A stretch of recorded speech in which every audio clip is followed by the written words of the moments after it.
Hello! I hope you've had a good Christmas and you're not too full of turkey, mince pies and all them chocolates. No? And I hope you're going to enjoy today's episode because it's a roundup of our first season with Arsenal in the Premier League. How did we get on and what silverware did we win? This is the review and the transfer special.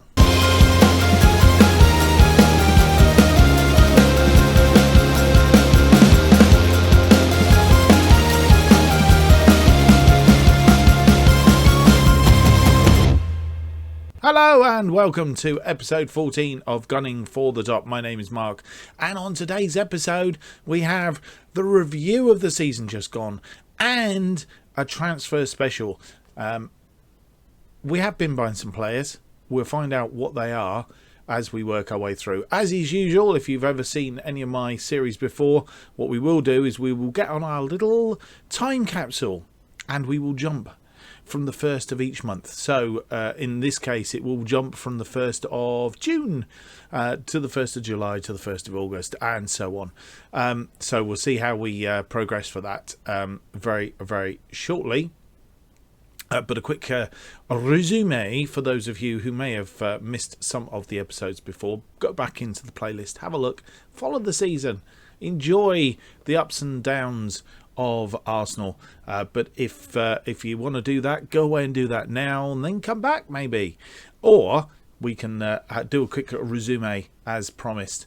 So as you'll see from the league table here, let's have a bigger league table, can we? Thank you. Yeah, as you'll see from here, we finished 4th in the league, and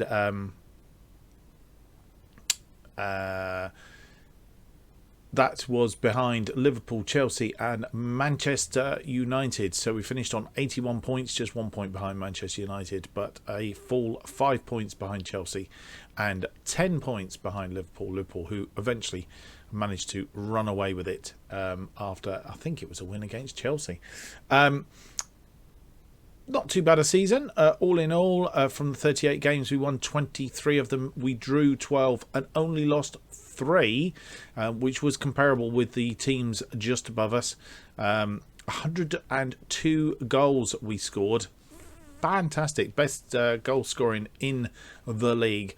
But we did have 45 against us, and that was, I suppose, partly our downfall when it came to it.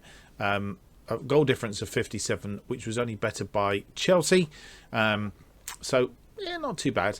But yeah, I think 45 goals against it would have been better if we'd perhaps not conceded quite so many goals. I mean, you look at Manchester United, only conceded 28, but then they didn't score so many. So the goals ratio wasn't anywhere near as good. But then I guess if we're playing attacking football, we are leaving ourselves a little bit wide open at the back. Maybe we need a better goalkeeper. Let's have a look and see how we do. Anyway, we did secure that UEFA Champions League position by finishing 4th. We had already guaranteed ourselves a Europa League position, I think, because yeah, we'd won the Carabao Cup, I think is how we ended up with that. But the rest of the Premier League ended up with Fulham, Southampton and West Brom dropping down into the Championship. We'll have a look in a minute and see who is coming the other way. But yeah, so the teams securing Champions League football next season: Liverpool, Chelsea, Manchester United, Arsenal, Manchester City, Aston Villa and Everton will be in the Europa League. In fact, sorry, Manchester City and Aston Villa in the Europa League, and Everton will play in the new competition, which is the Europa Conference League. And I think if you get so far in that, I'm pretty sure in saying you get promoted into or end up playing in this anyway. But that's how it goes down. Yes, as promised, let's have a quick look and see if we can see who finished where in the Championship. Bournemouth will be coming up. They beat Watford 2-1 in the playoff final. And then in the league table, also coming up with them are Swansea and Norwich. Norwich as champions. They will be joining us in the Premier League next season. So with that in mind, let's have a look at the end of season review, shall we?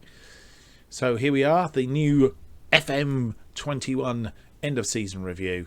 And as you will see, we have won the UEFA Europa League, the Emirates FA Cup, and the Carabao Cup. Not bad haul, I don't think, for the first season. We didn't sign many new players, no, because we had no money to do so. But we strengthened the squad in important places, and the stability in our squad contributed to our success. Edson Edouard was pretty much our only transfer, coming in from Celtic for £25.2 million. He made 46 appearances, 5 of which were substitute appearances. He scored 24 goals and made 7 assists with an average rating of 7.03. Not bad at all. We won't go through the loans out because there are loads and loads and loads of them, because that's what we do, bring in young players and loan them out.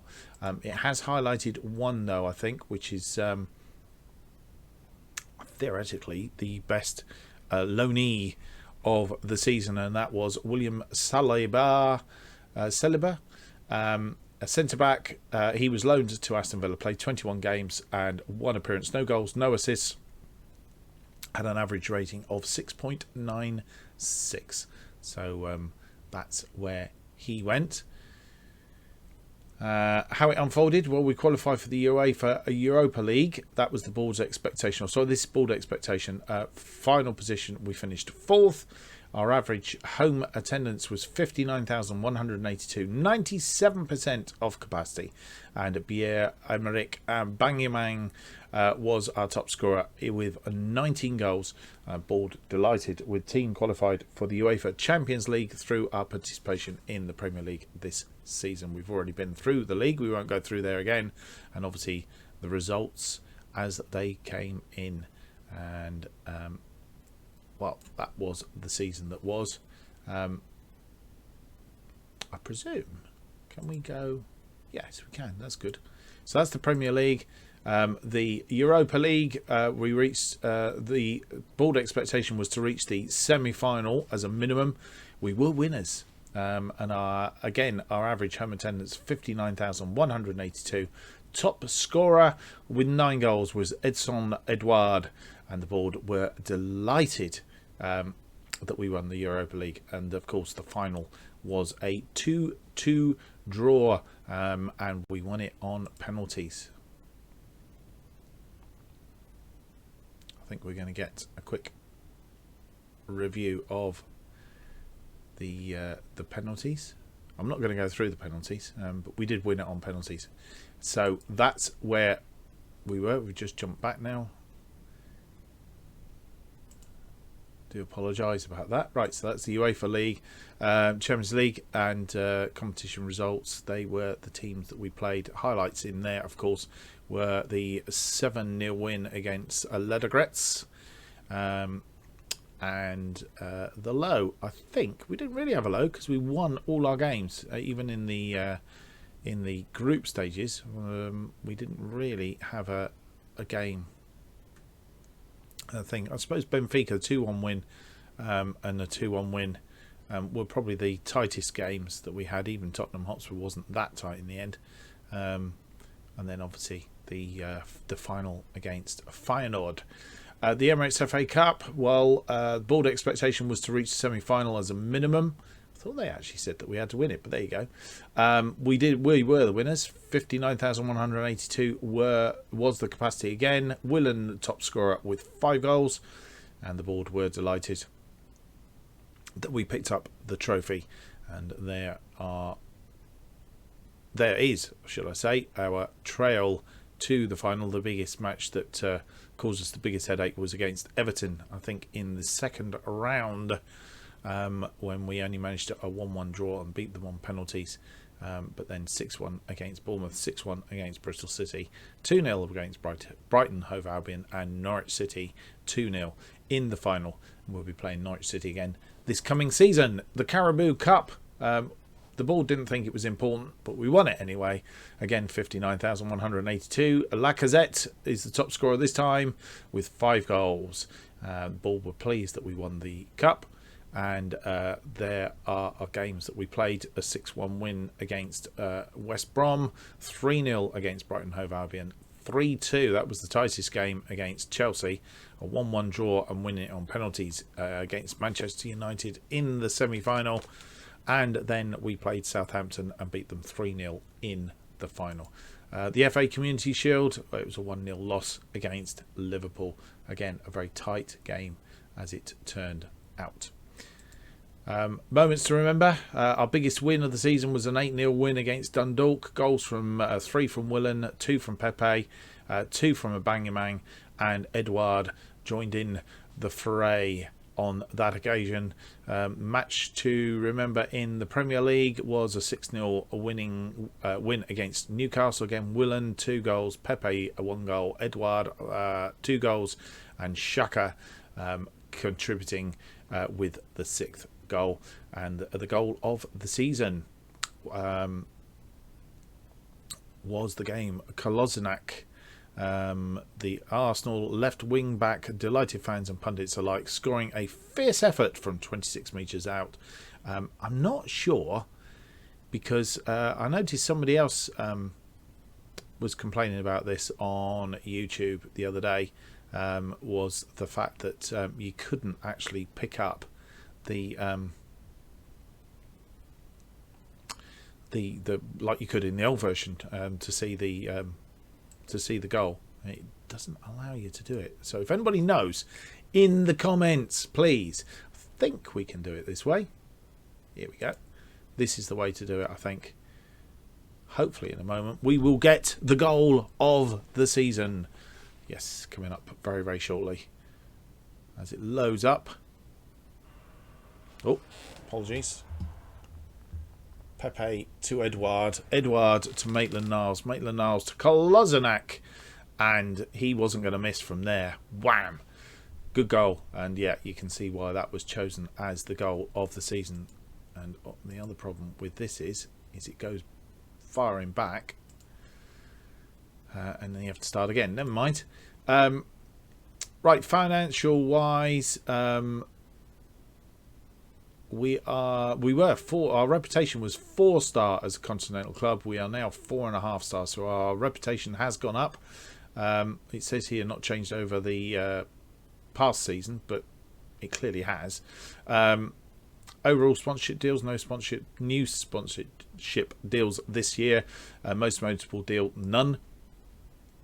We bring in £110 million in sponsorship, £79.21 million in broadcast revenue, £10.98 million in corporate and hospitality, £59.2 million in competition prize money, and £3.68 million in match day commercial and retail. Talking about merchandise, total merchandise sales were £15.05 million, and non-domestic sales accounting for £1.5 million of that total. We sold 620,714 shirts, and the shirts that sold particularly well were Abangimang with number 7, Lacazette 10, Edouard 11, Willen 12, and Pepe with number 19.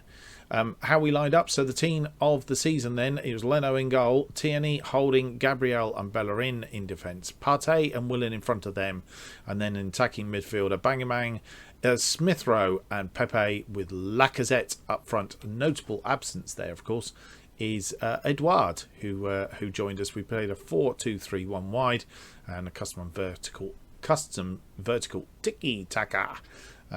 So that was a thing. We rotated the team quite a lot this season, spreading out playing time over the squad and demonstrating our strength in depth. Indeed, and we did. And certainly with the run of games that we had towards the end of the season, there wasn't any other way of doing it.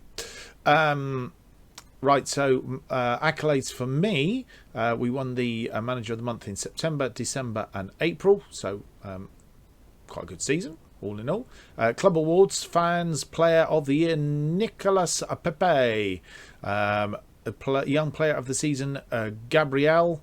And signing of the season, Edson Edouard was the only player that we signed. So he didn't have much of a competition, did he, really? And Kolasinac had the goal of the season, which we've already seen.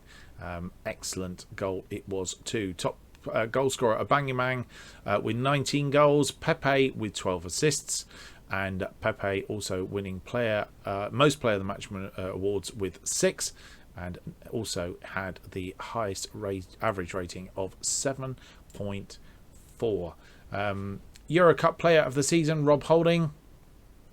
Broadcasters African Footballer of the Year Pierre-Emerick Aubameyang, as also the African Footballer of the Year and the African Midfielder of the Year. So he got a lot of accolades from his native Africa there, which was extremely good. Some record breakers. Nicolas Pepe got the most assists by a player in a season, 18 assists. That contradicts. Maybe that's... Oh, let's have a quick look. I'm guessing the 18 assists is overall. Oh, can we go back here? Maybe we can't. Or have I just broken it? I think I might have just broken it, actually. I'm going to pause and hope it... Oh, no, it isn't broken. It's come back. We might have to cycle through all that again, just to warn you. Yes, let's have a look at his stats.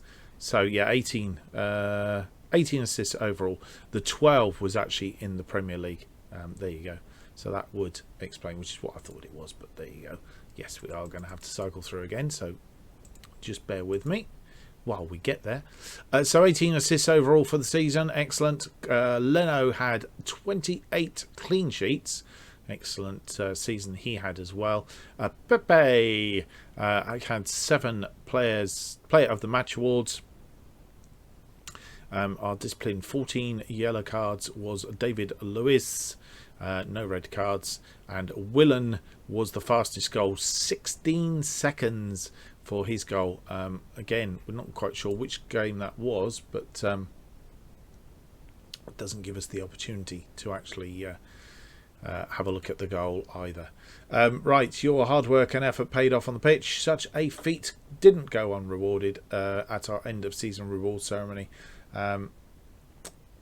So it says here, Arsenal didn't let their mid-season malaise affect them. They simply kept grinding away and were rewarded handsomely.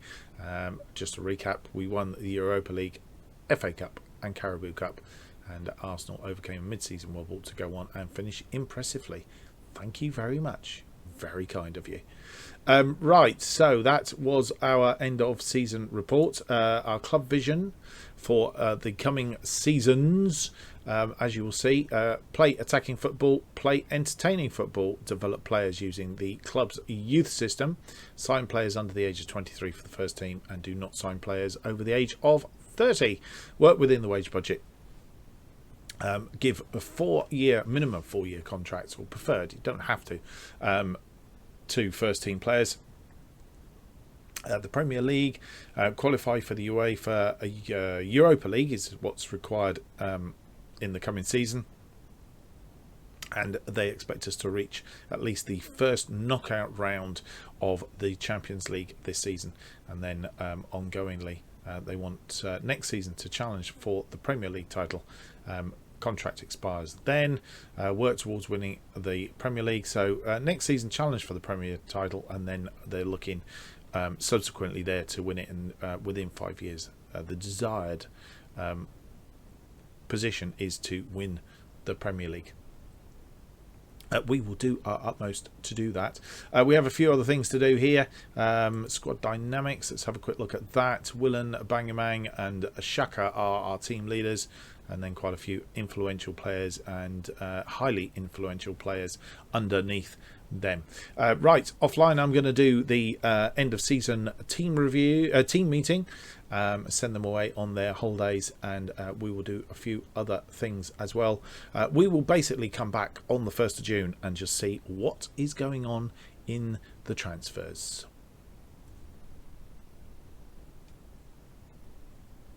And as you come back on the 1st of June, you will see nothing is actually happening at this moment. Odson Edouard was our last incoming, £24 million. and nobody going out as it stands at the moment. We do have a 93,000 transfer budget, and we do have a wage budget of £3.1 million, currently spending just over £3 million. We haven't got a lot to play with there, and if we want to bring some players in that will demand high wages, we could struggle a little bit, so we probably need to offload a few as well. Right, our net debt is 86 million, our transfer debt is 56 million. I think that's mainly Edouard, to be fair, as we brought him in.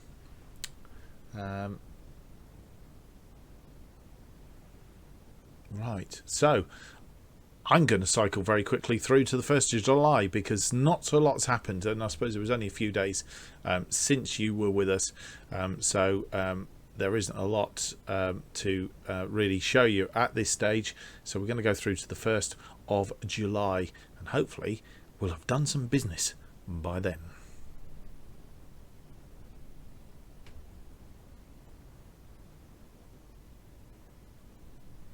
And welcome to the 1st of July, and stuff is starting to happen. Just check nothing happened. In fact, it did happen just after you left us on the 1st of June. There was a couple of players coming in, nobody going out as it stands, but coming in. Mike Maganan, he's come in from Lille, and for £7.5 million, he is potentially our new backup goalkeeper. Quite a good deal, valued at 12.5 million. Currently 2.5 stars, has potential for being 3 stars. How does he fit into the squad, I hear you ask? Well, he will be the number 2, just behind Leno, look, but in front of Runnison, who is will become our 3rd goalkeeper, and potentially may look to release him. We'll see. So Manganan comes in. Luis Philippe also comes in for £17 million from Lazio. He is a defender. He's a no-nonsense centre back. Likes playing in the centre. Can play on either side, but not well. Yeah, and he's got 15 for jumping reach. It's good for 16 for balance. He's brave. He's got good anticipation. He's good at tackling. His work rate's good. Positioning is good. All in all, stacks up reasonably well. He's also very tall, which is good. That's good. So he's come in to there. And as I say, nobody going out. Let's move on to this season because it clicks over.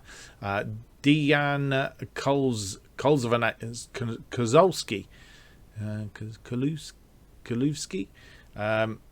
He's coming from Juventus for a whopping £93 million. £93 million from Juventus. Let's have a quick look at him.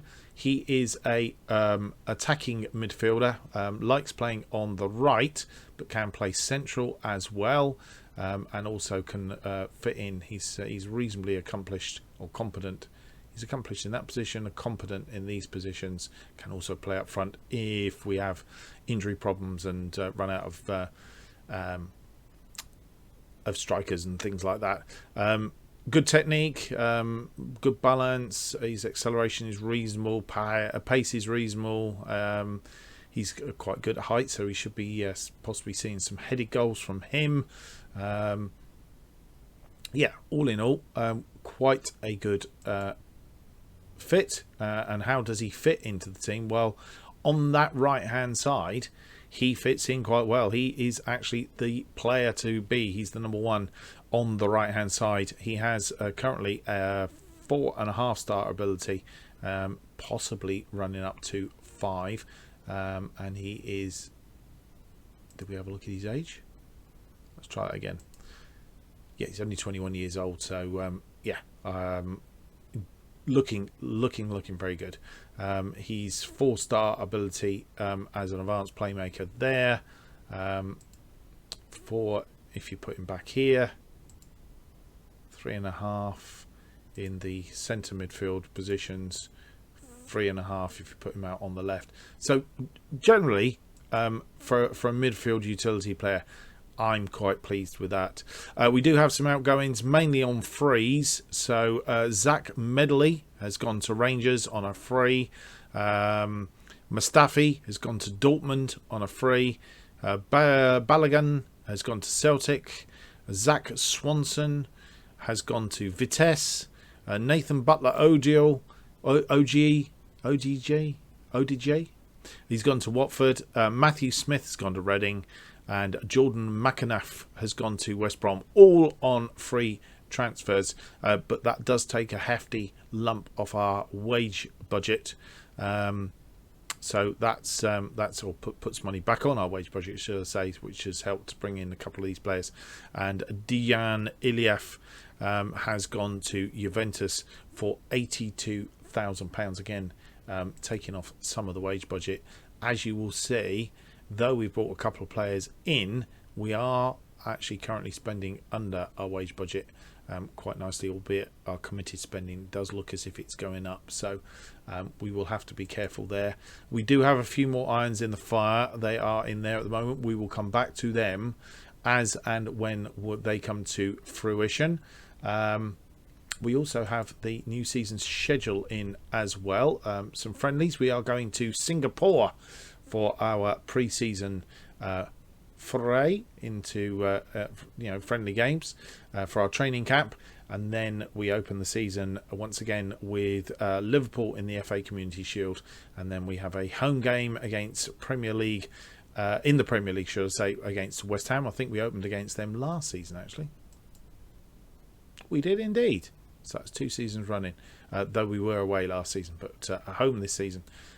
In the Premier League, and then we play Manchester United in the UEFA Super Cup, which I think will be the main part, or will be the next episode. So watch out for that. Right, I'm going to jump back into my time machine, and I'm going to jump forward to the 1st of August, and hopefully by that time we've brought in a few more players. Before we do that, though, let's just see how much we have got left in the budget. So we did have a quick look there. I've just got 1.6 million left in the transfer budget, so not a lot to play with if we want to bring some more players in. Let's see what we can do.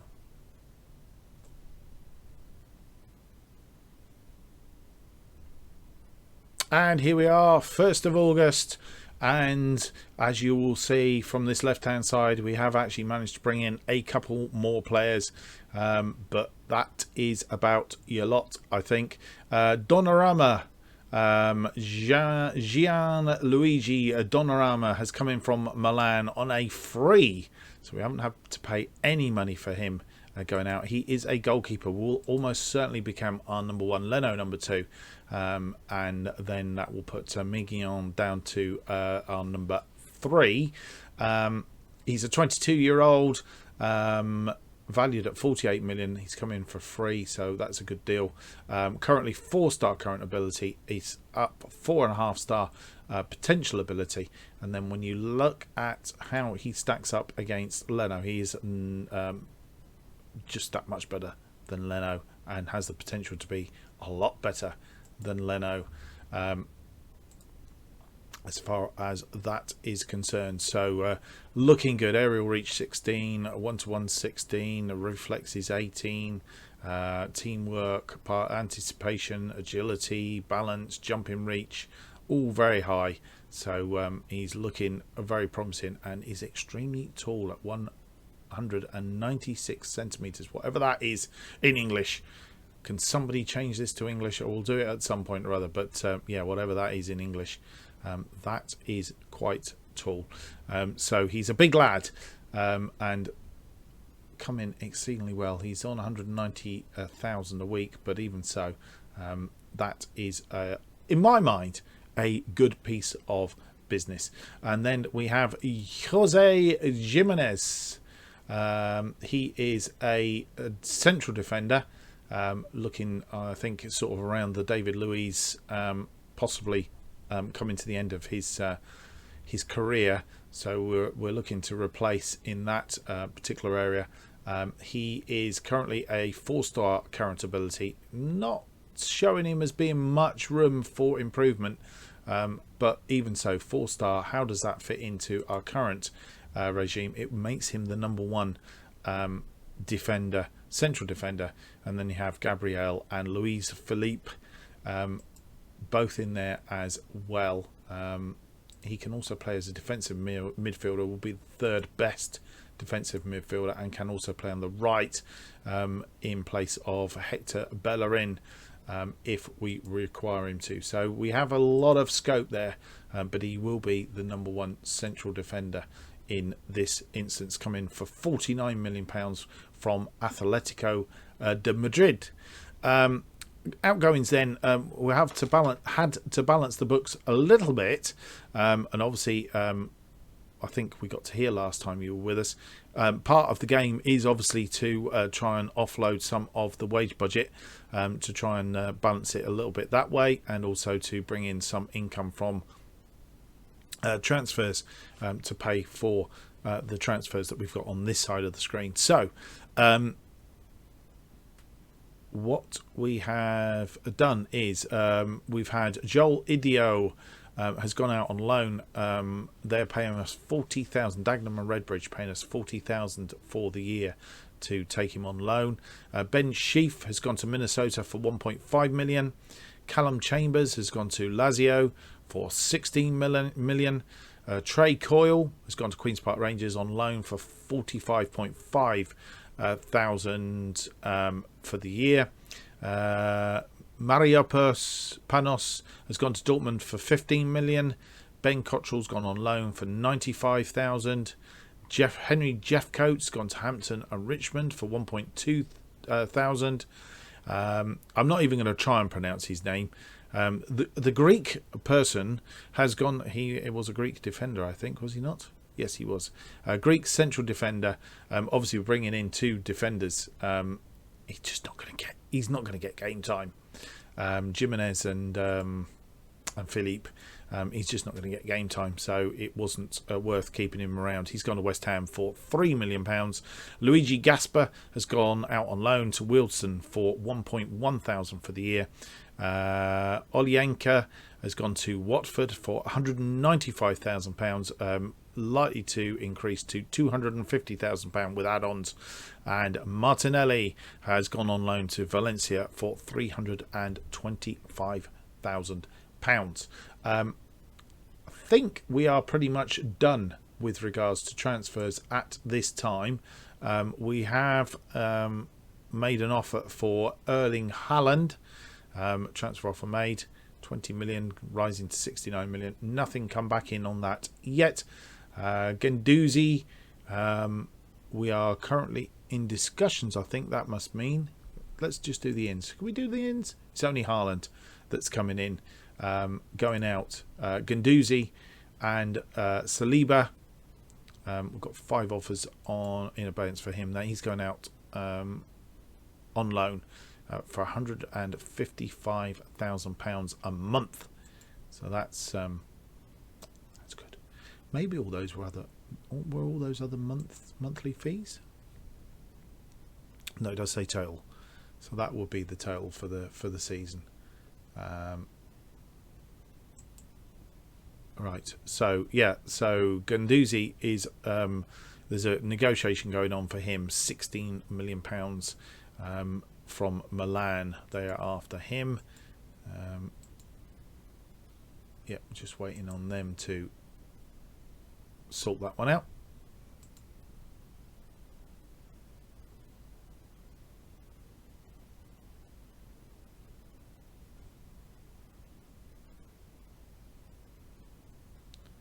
So we're just waiting for that contract there.